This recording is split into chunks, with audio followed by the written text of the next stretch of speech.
El único museo de este tipo en el mundo. Con estas palabras se presenta el nuevo Museo Canadiense de Derechos Humanos que abrió sus puertas en el año 2014 en Winnipeg, capital occidental de la provincia de Manitoba. Hoy lo vamos a recorrer con ustedes en Sucesos por Telecaribe, nuestro canal. Winnipeg, una ciudad mediterránea de 500,000 de habitantes conocida por sus largos inviernos, tiene un gran legado en lo que hace a derechos humanos, comenzando por la lucha por el voto de la mujer impulsado por la activista política Nancy McClung, siguiendo por la lucha de los derechos de los pueblos indígenas. De hecho, fue Manitoba la primera provincia en Canadá en dar a las mujeres el voto y es también hogar de la mayor población aborigen urbana del país. Este nuevo Museo Nacional de Canadá se encuentra junto al llamado Sitio Histórico National de Fort, lugar donde se ubicó el primer asentamiento europeo permanente en el oeste canadiense, justo en la unión de los ríos Assiniboine y Rojo y en el centro de Winnipeg. Su Torre de la Esperanza y amplios ventanales forman un nuevo perfil urbano, mientras que los jardines que lo rodean cuentan con 15 especies de hierbas de la pradera característica de la región, creando así la instalación urbana más grande de recursos naturales y autóctonos del país.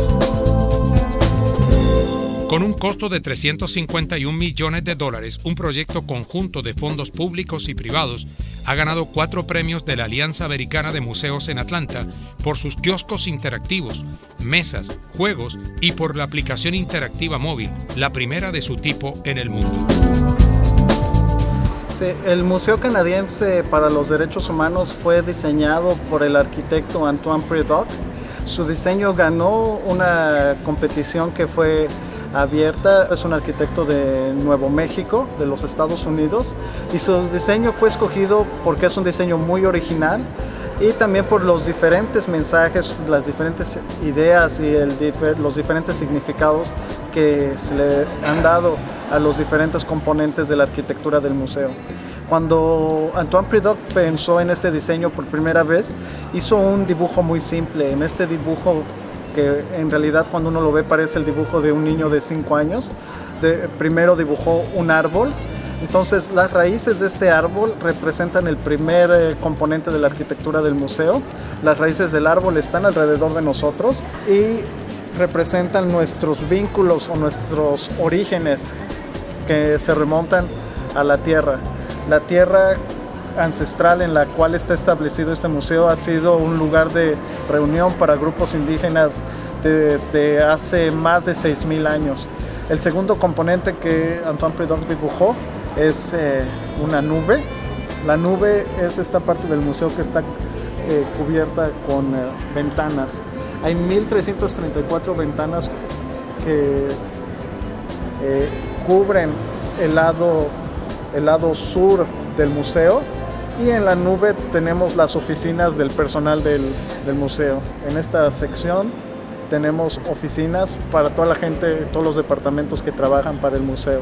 Las ventanas son especiales, fueron traídas y diseñadas especialmente en Alemania y son ventanas que nos ayudan a ahorrar energía. Y de la nube abraza o envuelve de una manera significativa la montaña. El tercer componente que Antoine Prédock dibujó en su diseño fue una montaña. La montaña está hecha de piedra calcárea de Manitoba. Este es un material local de aquí de la provincia de Manitoba. Se le llama Tyndall, pero no, porque viene de la región de Tyndall. En realidad viene de un pueblo que se llama Garson, Manitoba. Esta piedra representa la permanencia, la inmutabilidad de los derechos humanos. Y otro material que representa la universalidad de los derechos humanos son los 600 toneladas de basalto que tenemos formando esta sección del museo que se llama el Jardín de Contemplación. Por último, el último componente de la arquitectura del museo es la Torre de la Esperanza. Esta torre representa la esperanza, es el lugar más iluminado del museo. Comenzamos en los niveles inferiores que representan la oscuridad, las tinieblas, la soledad. Exploramos la historia de los derechos humanos, que en determinados momentos representan eso, obscuridad, tinieblas, pero buscamos una perspectiva positiva para el futuro. No estudiamos la historia de los derechos humanos para deprimirnos, sino para aprender de nuestros errores y dar una perspectiva más positiva al futuro.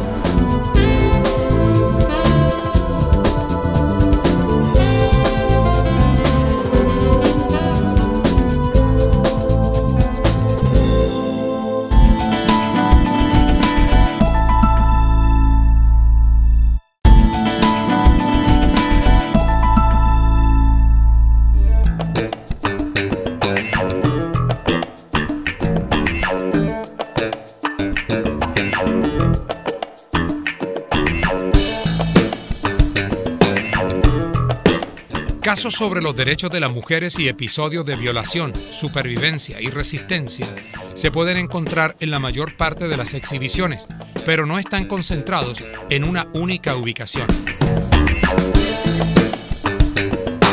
El video introductorio de la coronel Jenny Carrigan, primera mujer oficial al mando de una unidad de combate en las Fuerzas Armadas canadienses, habla sobre los derechos de las mujeres a la igualdad del trato en el ejército. Una línea de tiempo incluye pensadores feministas, escritores y activistas como Mary Wollstonecraft, Harriet Martineau, Mirza Fattali, Vitti Friedman, Gloria Steinem y Mary Robinson. En medio de tantos aspectos interesantes que tiene el museo, le preguntamos a su directora Angela Cassi cómo nació la idea de construir un museo de estas características en la ciudad de Winnipeg.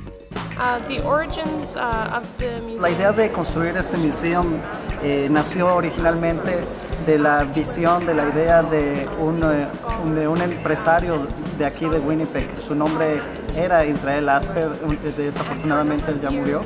Él es originario de aquí de la ciudad de Winnipeg y durante su vida él solía llevar estudiantes de Winnipeg a visitar el Museo del Holocausto en los Estados Unidos, en Washington. En determinado momento él tuvo la idea de hacer lo mismo, pero aquí en Winnipeg. Él se dio cuenta que en Canadá no había una institución de educación, un museo que pudiera explorar las ideas de los derechos humanos de una manera universal. Él es un filántropo y una persona muy orgullosa de ser canadiense.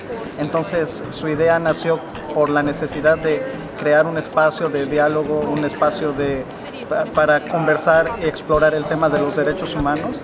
Entonces este museo fue establecido en 2008 y fue establecido como el primer museo nacional fuera de la capital. Antes de 2008, por ley, los museos nacionales debían establecerse en la capital del país.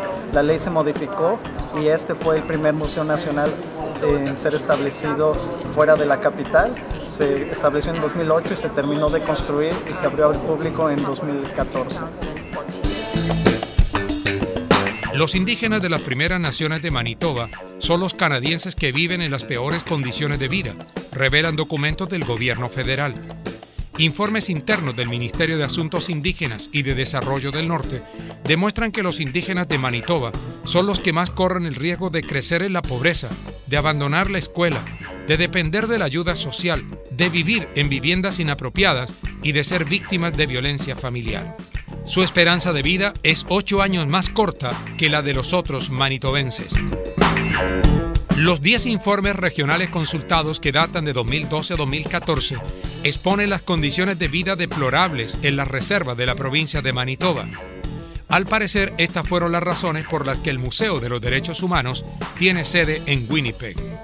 La idea de Israel Asper fue el hecho de crear una institución nacional fuera de la capital del país. Winnipeg tiene una larga historia en cuanto a los derechos humanos, desde los orígenes indígenas de los grupos humanos que se establecieron en esta región, pasando por el establecimiento de las colonizaciones europeas, el nacimiento de la cultura mestiza, así como muchas diferentes historias de derechos humanos a nivel nacional que vieron su nacimiento aquí, como la protección a los derechos de los trabajadores, el derecho a votar a las mujeres. Y a través de los años, durante la historia canadiense, Winnipeg ha tenido muchísimas historias que han sido relevantes para el recorrido y la historia de Canadá en cuanto a los derechos humanos.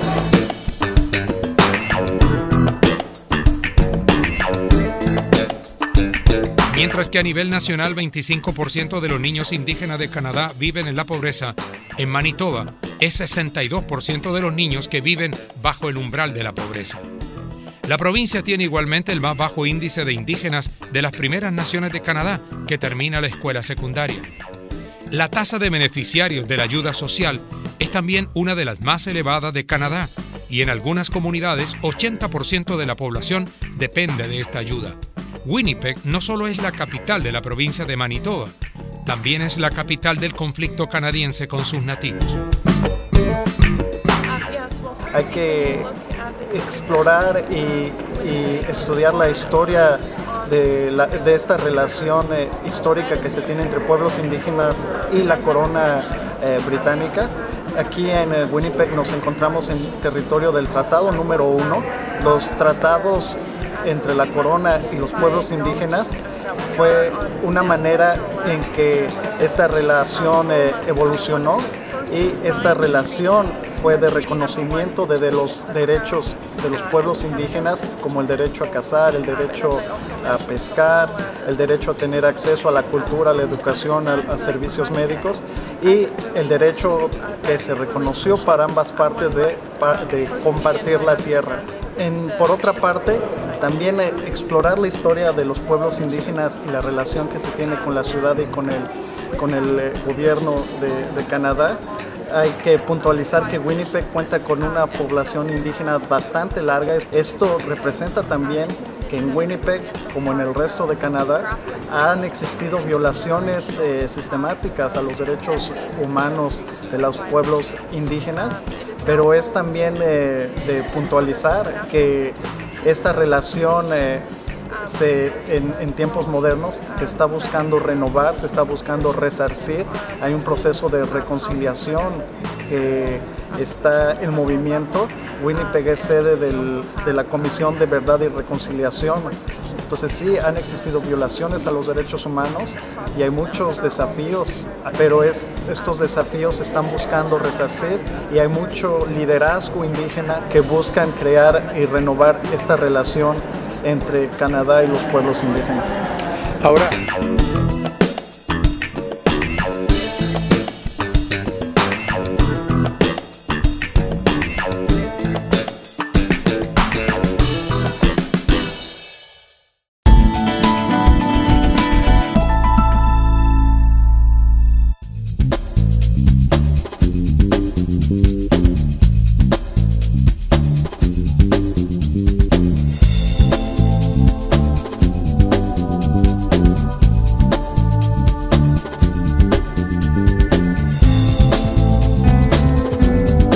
todo parece indicar que la historia se repitió en el norte y sur de América.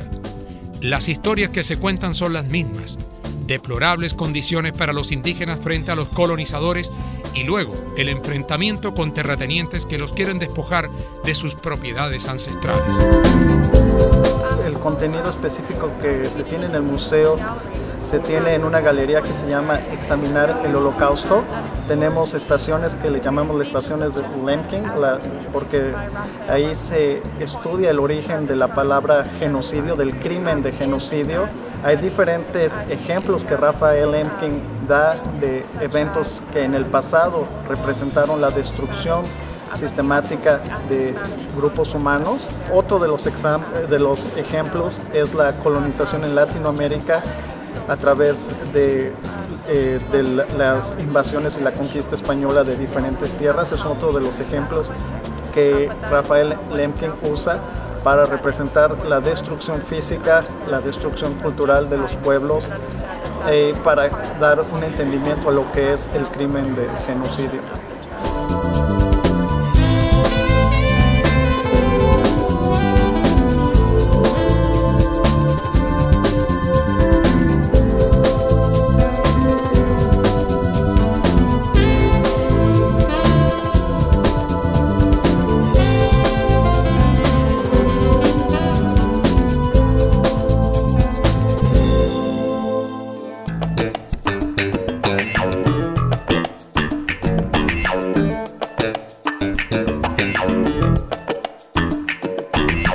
El silencio, que es confrontar nuestro actual y nuestra historia y romper el secreto, la secrecía con el que se manejó y se permitió que esos crímenes llegaran a un nivel muy alto de ejecución.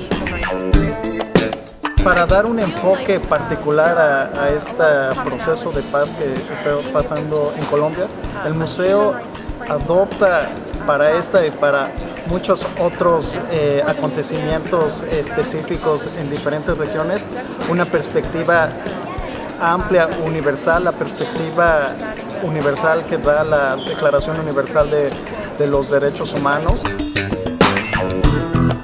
La que habla de Colombia, habla del conflicto armado y del impacto que tuvo en los niños. Entonces nos dice que en 1996 una activista llamada Graciela Michel viajó a la ciudad de Apartadó.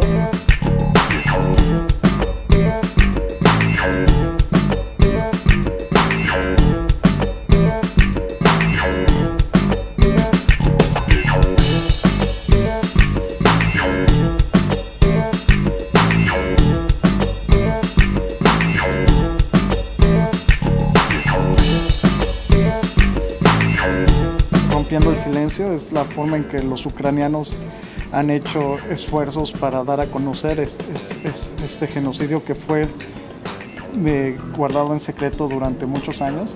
Fue en el tiempo que la Unión Soviética sucumbió.